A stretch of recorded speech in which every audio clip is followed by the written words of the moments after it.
पंजाब नगर के घने जंगल में खूंखार डाकू जाबाज का एक बहुत बड़ा गिरोह था। दूर दूर तक उसके नाम की दहशत होती थी। उनसे सभी घबराते थे। ऐसे ही एक बार जाबाज कड़क सेठ की एक खदान में कब्जा कर लेता है। वहाँ पर पीलू मजदूरी किया करती थी। वो हनुमान जी की बहुत बड़ी भक्त थी। जाबाज उनको कहता है, सुनो गुलाम चिड़ियों, अब से तुम मेरे लिए खदान में काम करोगे। इस खदान से जो भी सोना हीरा निकलेगा वो सब मुझे ला कर दोगे। तो कड़क कहता है, तुम्हारे सामने किसकी चलती है जाबाज, अब ये खदान भी तुम्हारी हो गई, लेकिन मुझे जाने दो। अब से तुम भी गुलामी करोगे कड़क सेठ। और हाँ, तुम सब लोगों को खाना तभी मिलेगा जब तुम हर रोज कुछ न कुछ इस खदान से निकाल कर लाओगे। तो पीलू कहती है, जाबाज तुम हम पर इतना जुल्म क्यों करते हो? हम वैसे भी तुम्हारी कैद में हैं। जुल्म तो मैं करूँगा पीलू चिड़िया, अब ज्यादा बकबक मत कर और काम में लग जा। सभी दहशत में आकर जाबाज का कहना मान लेते हैं और खदान में काम शुरू कर देते हैं। रात हो जाती है, लेकिन किसी को भी खाने को कुछ नहीं मिलता है। इससे हरिया तोता बेहोश हो जाता है। अरे हरिया काका बेहोश हो गए हैं। जाबाज जी, इन्हें कुछ खाने के लिए दीजिए, नहीं तो ये खत्म हो जाएंगे। खत्म होता है तो हो जाए, मेरा कोई काम का नहीं है ये बुढ़ा। तो पीलू कहती है, हे हनुमान जी, ये कैसी मुसीबत है? ये क्रूर जाबाज तो हमारी जान ही ले लेगा। आप ही हमें बचाइए। अरे तुझे कोई नहीं बचा सकता पीलू, तुम लोग मेरे गुलाम हो। पुलिस भी मुझसे डरती है। और भी सबको जाबाज काम में लगा देता है। सुबह वो सबको आधी रोटी खाने के लिए देता है। ये लो हरिया काका, आप मेरे हिस्से की भी रोटी खा लो। तो हरिया कहता है, बहुत धन्यवाद है बेटी, तू सच्ची हनुमान भक्त है। हनुमान जी से मदद करने के लिए कह लो। तो पीलू कहती है, हनुमान जी सब कुछ जानते हैं काका, आप चिंता मत कीजिए, वो हमारी रक्षा जरूर करेंगे। और फिर जाबाज के आदमी हंटर लेकर सबके पीछे पड़ जाते हैं और उन्हें फिर से काम पर लगा देते हैं। पीलू खदान में काम करते करते कमजोर हो जाती है। उसे चक्कर आ जाता है और वो फिसलकर एक सुरंग में चली जाती है। अरे ये मैं कहाँ आ गई? उसके सामने हनुमान जी की मूर्ति रखी हुई थी और उसमें से हनुमान जी प्रकट होते हैं। बेटी पीलू, तूने मेरी भक्ति बहुत श्रद्धा से की है, मैं तेरी रक्षा जरूर करूँगा। हनुमान जी आपकी जय हो, आपके दर्शन हो गए प्रभु, यही बहुत बड़ी कृपा है। अब तो मुझे किसी चीज की कामना नहीं है। तो हनुमान जी कहते हैं, ये तो तेरी साफ दिल से निकली आवाज है बेटी, तुझे जितने कष्ट देखने थे तूने देख लिए। आज तूने अपने हिस्से की रोटी को हरिया को देकर बहुत अच्छा काम करी हो। मैं बहुत खुश हुआ तेरे इस स्वभाव से। चल अब मैं तुझे यहाँ से बाहर निकालता हूँ। इसके बाद हनुमान जी पीलू को सुरंग से बाहर निकाल कर ले आते हैं। ये देखकर जाबाज और उसके आदमी चौंक जाते हैं। उन्हें तो सिर्फ हनुमान जी की मूर्ति ही दिख रही थी। देखो जाबाज, अब भी समय है, सबको छोड़ दो, नहीं तो हनुमान जी सबकी पिटाई कर देंगे। ये सब तेरा किया हुआ जादू है, मैं तुम लोगों को अब और मारूंगा। तभी उस पर हनुमान जी की मूर्ति हमला करने लगती है। जय हनुमान जी, जय हनुमान जी, जय हनुमान जी। पीलू जाप करती रहती है। सब लोग आश्चर्य से देखते रहते हैं। हनुमान जी सिर्फ पीलू को ही दिखाई दे रहे थे, फिर पिटाई कर रहे थे। बस बस बस करो पीलू, मुझे माफ कर दो, मैं अपना जुर्म कबूल करता हूँ, मुझे पुलिस के हवाले कर दो। इसके बाद जाबाज को पीलू पुलिस के हवाले कर देती है। जाबाज अपना जुर्म कबूल कर लेता है। तुम तो बहुत बहादुर निकली पीलू, इतने बड़े डाकू को पकड़वाया है तुमने। तो पीलू कहती है, ये सब हनुमान जी की दया है इंस्पेक्टर साहब। हनुमान जी ने ही इस खतरनाक डाकू की पिटाई करके हम सबको आजाद करवाए हैं। हनुमान जी की जय हो। पीलू को डाकू को पकड़वाने का इनाम मिलता है। वो उन पैसों से हनुमान जी का भंडारा करवाती है और सभी भूखे गरीब लोगों का पेट भरती है। इस तरह से हनुमान जी की भक्ति करते हुए वो हंसी खुशी रहने लगती है। अभनपुर गांव के जंगल में संतोषी माँ की भक्त पीलू चिड़िया अपना एक छोटा सा नाश्ते की दुकान चलाती थी। उसकी पति बंटी कबूतर एक मजदूरी का काम करता था। बहुत मेहनत के बाद भी उनकी कमाई नहीं होती थी, लेकिन पीलू संतोषी माँ की भक्ति में कमी नहीं करती थी। एक दिन बंटी जब अपने काम पर गया तो ठेकेदार ने सबको काम से निकाल दिया। मुझे अब नया ठेका नहीं मिल रहा है, इस वजह से मैं अब तुम लोगों को काम नहीं दे पाऊंगा। अब तुम लोग कहीं और काम देख लो। बंटी वहाँ से काम देखने लगता है, लेकिन उसको कोई भी काम नहीं देता है और ऐसे ही 6 महीने बीत जाते हैं। ऐसे ही एक दिन बंटी दुखी होकर अपने घर आता है। ये तो बहुत मुसीबत आ गई है कि आखिर आए दिन मकान मालिक किराया मांगने आता है, किराना वाला पैसे मांगने आता है। मेरे नाश्ते का काम भी अच्छा नहीं चल रहा है। बहुत बड़ी मुसीबत आ गई है। संतोषी माँ के लिए मुझे खीर पूरी और लाल साड़ी का भोग लगाना था, लेकिन पता नहीं कब मैं ऐसा कर पाऊंगी। हे संतोषी माँ, आप ही दया करो। पीलू संतोषी माँ का व्रत रखती है और उनसे कहती है, हे संतोषी माँ, मैं आपसे बस आपकी सेवा के लिए इतना मांग रही हूँ कि मैं आपको हलवा पूरी का भोग लगा सकूं और लाल साड़ी भेंट कर सकूं। मुझे पता है कि आप सब जानती है कि आपकी ये बेटी किस मुसीबत में है। उस रात पीलू को संतोषी माँ उसको नींद में दर्शन देती है। बेटी, तुमने बहुत कष्ट सही है, लेकिन मेरी भक्ति नहीं छोड़ी।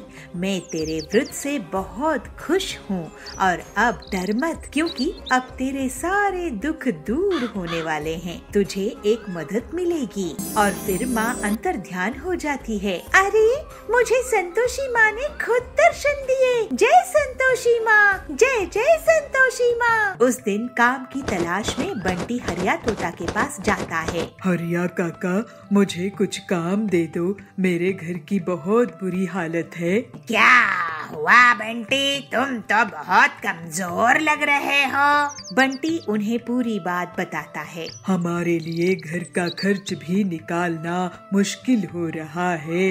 लेकिन बंटी, मैं तुम्हें क्या काम दे सकता हूँ? कोई भी काम दे दो काका, आजकल तो मशीन का जमाना है, हाथ से तो कोई काम ही नहीं होता है। पीलू बेटी को क्या क्या आता है ये बताओ मुझे। अचार पापड़ बना सकती है क्या?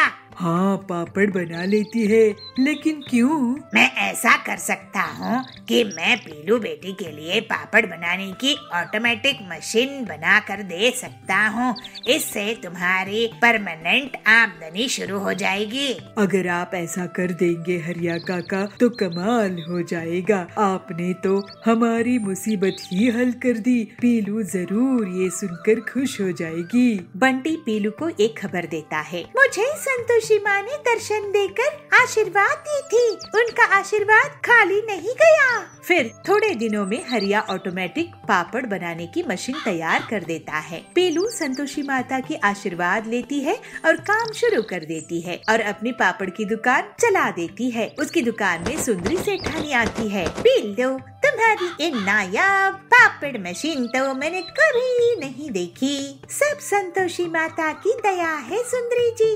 मेरे पास अलग अलग तरह के पापड़ है। ठीक है, मुझे 2 किलो मिक्स पापड़ पैक कर दो।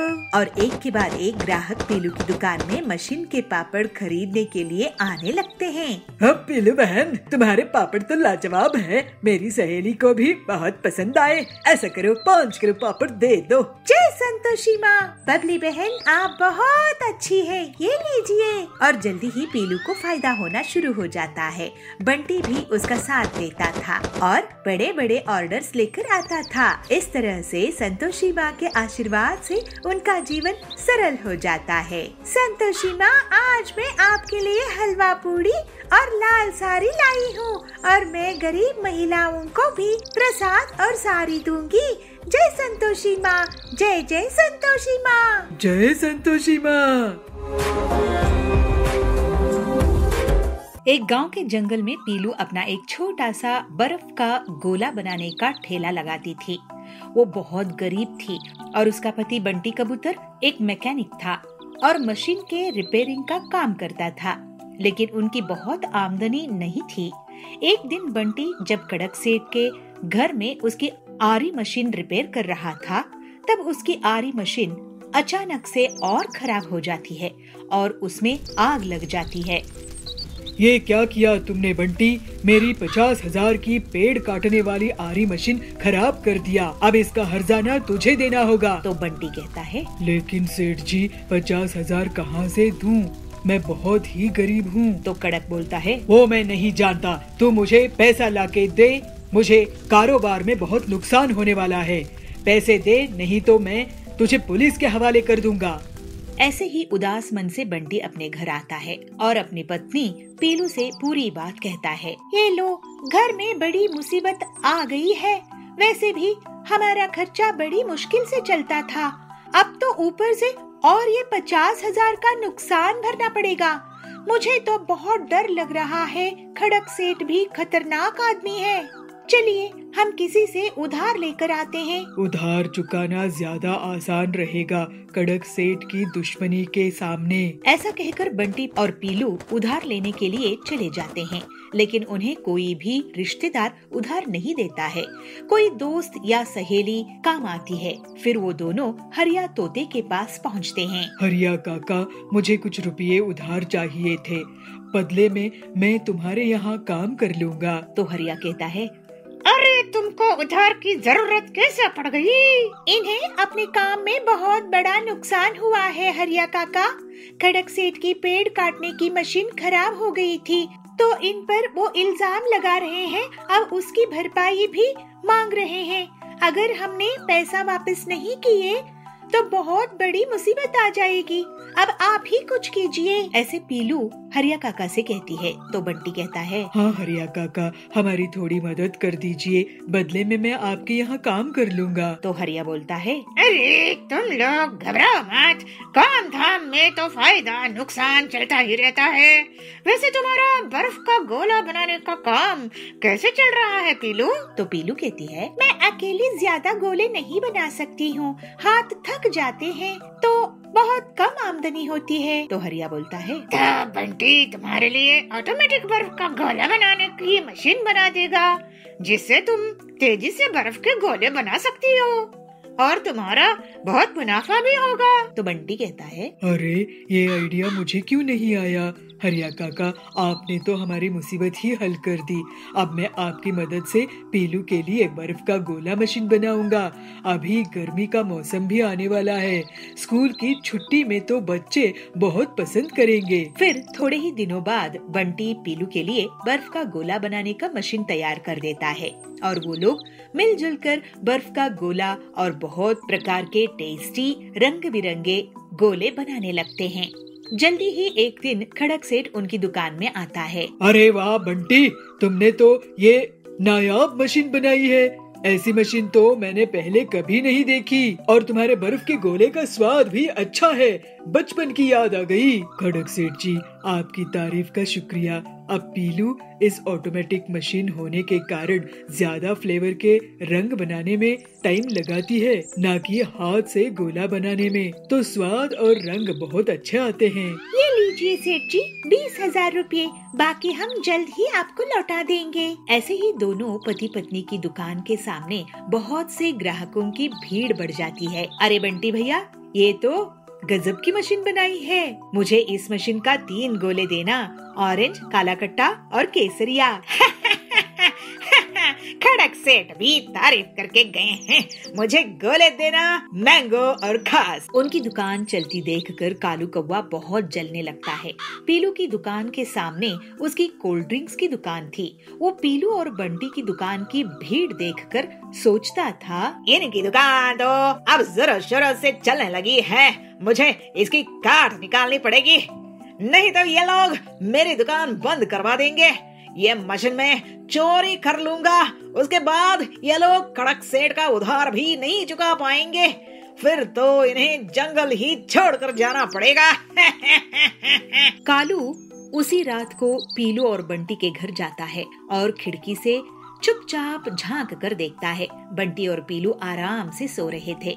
कालू अंदर आता है और मशीन उठाने की कोशिश करता है, लेकिन गलती से मशीन को ऑन कर बैठता है, जिससे उस पर बर्फ की बारिश हो जाती है। वो भागने की कोशिश करता है, लेकिन बर्फ में फिसल जाता है और वो चीख उठता है। पीलू घबराकर उठती है और चिल्लाती है, चोर आया, चोर, चोर को पकड़ो, अरे कोई तो सहायता करो। बबलू बिना देखे कालू को डंडे से पीटने लगता है। ऐसा पीटूंगा कि सारी जगह सूज हो जाएगी। अरे ये तो कालू है। कालू भाई, आप हमारे घर इस मशीन को चुराने आए थे? तो कालू कहता है, अरे मुझे माफ कर दो, पहले ही ठंडी से बुरा हाल है। मैं तो तुम्हारी मशीन चोरी करने वाला था बंटी, क्योंकि तुम्हारे ऑटोमेटिक बर्फ गोला मशीन से मुझे कोल्ड ड्रिंक बेचने में बहुत नुकसान हो रहा था। अब बर्फ में फिसलने के बाद तो मैं काम करने लायक ही नहीं रहा। तो पीलू कहती है, आप मेहनत करते कालू भैया तो आज आपकी पिटाई खाकर ऐसी हालत नहीं होती। तो बंटी बोलता है, चोरी करने के बजाय तुम कहीं और दुकान ही खोल लेते कालू, तो मुनाफे में रहते। अब जंगल छोड़कर भाग जाओ, नहीं तो मैं पुलिस को बुला लूंगा। लेकिन वादा करो कि अब के बाद बदमाशी नहीं करोगे। कालू बंटी और पीलू को वादा करता है कि वो अब से पूरी ईमानदारी से काम करेगा। उसके बाद से बंटी और पीलू की बर्फ की गोले बनाने की मशीन से बहुत अच्छी कमाई होती है और वो लोग कड़क सेठ का उधार भी चुका देते हैं और हंसी खुशी रहने लगते हैं। मन चाहे वरदान लो। हमें यही वरदान चाहिए। आप अपना वरदान वापस लीजिए। मेरी मति भ्रष्ट हो गई थी। गोंडा नाम के राज्य में सूरजभान नाम का एक राजा राज करता था। उसके एक बहुत ही सुंदर पुत्र था जिसका नाम था स्वर्णपुत्र। सूरजभान अपने पुत्र से बहुत प्रेम करता था, मगर उससे भी ज्यादा वो प्रेम करता था स्वर्ण पे, इसीलिए अपने पुत्र का नाम भी स्वर्णपुत्र रखा था। उसकी खजाने में सोने का भंडार था। उतना सोना दुनिया के किसी भी राजा के खजाने में नहीं था। इसके बाद भी खजाने में जितना सोना बढ़ता, सूरजभान की सोने की लालच भी अधिक होती जा रही थी। उसका दिन का अधिकांश समय खजाने में ही निकला जाता था। सोने की लालच की वजह से अक्सर वो अपने पुत्र को अनदेखा करता था। खजाने की वो कोना खाली पड़ा है, उसको भी सोने से भर देना है। मंत्री जी, इस बार की फसल के कर और एक सोने का सिक्का बढ़ा दो। जी हाँ प्रभु, अगर मगर कुछ नहीं। अरे प्रभु, इतनी फसल तो आए जो वो कोना भर दे। मंत्री की बात सुन के राजा को लगता है कि यह काम नहीं करने वाला है, मगर उसकी सोने की लालच इतना बढ़ गया था कि वह अन्न जल त्याग कर ईश्वर की कठोर उपासना में लग गया।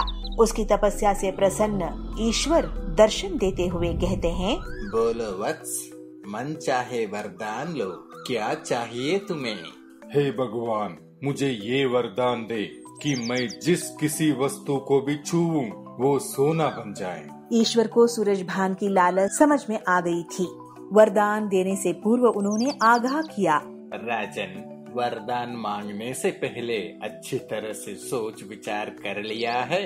तो सूरजभान संपूर्ण श्रद्धा से और विनम्र होके कहते हैं, हे ईश्वर, मैं इस विश्व के सबसे बड़ा धनी राजा बनना चाहता हूँ। हमने संपूर्ण सोच विचार कर लिया है, हमें यही वरदान चाहिए। इसकी लालच की बुद्धि सही होने वाली नहीं है, ये शंकर भगवान को पता चल गया और वो तथास्तु कहते हुए वहाँ से गायब हो गए। राजा सूरजभान यह वरदान पाकर खुशी से पागल हो गया था। दूसरे ही दिन सोकर उठने के उपरांत अपनी शक्ति परखने के लिए उसने अपने पलंग को छूकर देखा। वह पलंग सोने का बन गया। सूरजभान बहुत खुश हुआ। दिन भर वह सुध-बुध खोकर अपनी महल की हर चीज को सोने में परिवर्तित करने में जुट गया। उसे अपनी खान पान तक की चिंता नहीं थी। शाम को सूरजभान थक गया था, उसे जोरों से भूख भी लगी थी। अपने सेवकों को भोजन परोसने के लिए कहता है। जैसे ही सूरजभान भोजन को हाथ लगाता है, वह सोना बन जाता है। अब सोने को तो खा नहीं सकते, तो गुस्से से तिलमिलाते हुए वो उठकर बाहर आ जाता है। ऐसे ही टहलते हुए अपने उद्यान में जा पहुंचता है। वहाँ वह देखता है अपना छोटा बेटा स्वर्णपुत्र वहाँ खेल रहा है। उसकी खेल कूद देखकर राजा की मन में पुत्र वात्सल उमड़ कर आता है। कुछ क्षणों के लिए अपनी भूख भी भूल जाता है। जब स्वर्णपुत्र पिता को वहाँ उद्यान में देखते हैं तो प्रेम से दौड़ के आके गले लग जाते हैं। विधि की विपर्यास ये था कि स्वर्णपुत्र भी स्वर्ण में बदली हो गया। सूर्यभान रो रो कर कहने लगा, हे ईश्वर, मुझे क्षमा कर दीजिए। आप अपना वरदान वापस लीजिए। मेरी मति भ्रष्ट हो गई थी। मेरा लालच तांडव कर रहा था। हमें समझ आ गया है कि हर वस्तु अमूल्य होता है। हमारे लिए सबसे अमूल्य तो हमारा पुत्र स्वर्ण पुत्र है। उन्हें आप कृपया इंसान बना दीजिए। कहते हुए फिर से रोने लगता है। उस पर दया आकर ईश्वर फिर से तथास्तु बोलते हैं और हवा में लीन हो जाते हैं। स्वर्णपुत्र फिर से इंसान बनता हुआ देख सूरजभान बहुत खुश होता है और अपनी गलती की, अपनी लालसा की उसे पश्चाताप भी होता है। तो मंत्री को बुलाकर कहते हैं, मंत्री जी, अपना कोषागार जरूरतमंद और निर्धनों के लिए खुला रख दो। सूरजभान अपने पुत्र को गले लगाकर खुशी की आंसू बहाते हैं। उनका लोभ खत्म हो गया था और संतुष्टि की जीवन की ओर यात्रा शुरू कर देते हैं। एक गांव के जंगल में बंटी हड्डियों का डॉक्टर था। जो भी मरीज बंटी के पास जाता था, बंटी उन्हें महंगे महंगे टेस्ट लिख देता था और महंगी दवाइयाँ भी खाने के लिए देता था। इस तरह से वो गरीब पक्षियों को लूटता था। उसी गांव में टिल्लू चिड़ा रहता था। वो गोल मटोल था और काम की तलाश में यहाँ वहाँ भटक रहा था। टिल्लू कड़क के पास आता है और कहता है, कड़क सेठ जी, मुझे कुछ काम दे दीजिए। तो कड़क बोलता है, क्या काम आता है तुम्हें टिल्लू? मुझे हाथ खींचना, पैर मरोड़ना और गर्दन घुमाना आता है। अरे इन सब चीज का हमें क्या जरूरत? तुम्हें खाता लिखना आता है क्या? गाड़ी चला सकते हो या घर की सफाई कर सकते हो? क्या तुम माली का काम करोगे? क्या कर सकते हो बताओ? तो टिल्लू कहता है, नहीं कड़क जी, मुझे इसमें कुछ नहीं आता है। मेरे दादाजी ने मुझे मालिश करना सिखाया था, बस वही आता है। ये सुनकर कड़क बहुत हैरान होता है और उसका सिर चकरा जाता है। टिल्लू, तुम जाओ और कूली का काम करो। मेरे पास तुम्हारे लिए कुछ नहीं है। ये सुनकर टिल्लू थोड़ा दुखी होता है। फिर वो मजदूरी का काम करने लगता है। उससे जो पैसा मिलते थे वो सिर्फ खाने के खर्च हो जाते थे। एक दिन टिल्लू बंटी के हॉस्पिटल के सामने से गुजर रहा था, तो वो कुछ सोचता है और उस हॉस्पिटल में चला जाता है। सर, मुझे आपसे कुछ बात करनी थी। तो बंटी पूछता है, पहले फीस जमा करो। तो टिल्लू बोलता है, नहीं सर, मैं आपसे ये कहने आया था कि